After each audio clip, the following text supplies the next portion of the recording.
பெரியார் பல்கலைக்கழக ஆட்சி மன்ற பேரவைக் கூட்டத்திலிருந்து அரசு மற்றும் அரசு உதவி பெறும் கல்லூரி பேராசிரியர்கள் முறையான பதில் அளிக்காத துணைவேந்தரை கண்டித்து வெளிநடப்பு செய்தனர். முழு விவரங்களை செய்தியாளர் நடராஜன் வழங்க கேட்கலாம். நடராஜன், வணக்கம் நடராஜன், முழு விவரங்கள்.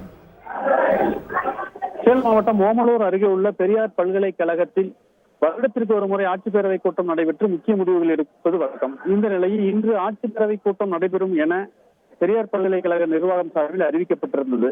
மேலும் ஆட்சிப்பேரவை கூட்டம் நடைபெறும் அதே நாளில் அதே நேரத்தில் ஆட்சி மன்ற உறுப்பினர் தேர்தலும் நடைபெறும் என அறிவிக்கப்பட்டிருந்தது. இதைத் தொடர்ந்து காலை 11 மணிக்கு 270 உறுப்பினர்களை கொண்ட ஆட்சிப்பேரவை கூட்டத்தில் பேராசிரியர்கள் உட்பட கலந்து கொண்டனர். இவர்கள் கூட்டம் தொடங்கியது. தொடர்ந்து பெரியார் பல்கலைக்கழக துணைவேந்தர் மற்றும் பதிவாளர் தலைமையில் கூட்டம் தொடங்கியவுடன் அரசு மற்றும் அரசு உதவி பெறும் கல்லூரி பேராசிரியர்கள் பல்வேறு கோரிக்கைகளை ஆட்சி மன்ற கூட்டத்தில் கேள்வியாக எழுப்பினர். தொடர்ந்து அரசு தவறு செய்த பதிவாளர் மீது இடைநீக்கம் செய்ய வேண்டும் என அரசு 7 நாட்களுக்கு முன்பு உத்தரவிட்டும் இதுவரை எந்த நடவடிக்கையும் எடுக்கவில்லை. இது கண்டிக்கத்தக்கது, இதற்கான பதில் வேண்டும் என கூறினார்.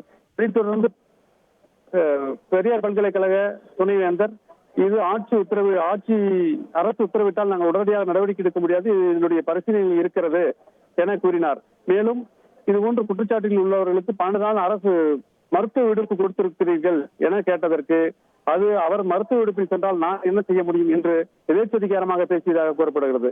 இதைத் தொடர்ந்து மேலும் ஆட்சி மன்ற கூட்டத்தை நடத்துங்கள் அல்லது தேர்தலை நடத்துங்கள், இரண்டும் ஒரே நேரத்தில் நடத்தக்கூடாது என எதிர்ப்பு தெரிவித்தனர்.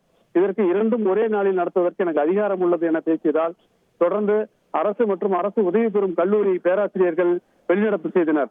தொடர்ந்து கோஷங்கள் எழுப்பினர். தொடர்ந்து மேலும் வெளிநடப்பு செய்த அவர்கள் மீண்டும் உள்ளே சென்று கூச்சல் குழப்பத்தை ஏற்பட்டது. இதனால் 3:30 மணிக்கு மீண்டும் பேரவை கூட்டம் நடைபெறும் என துணைவேந்தர் கூறியதை தொடர்ந்து தற்போது கலைந்துள்ளனர்.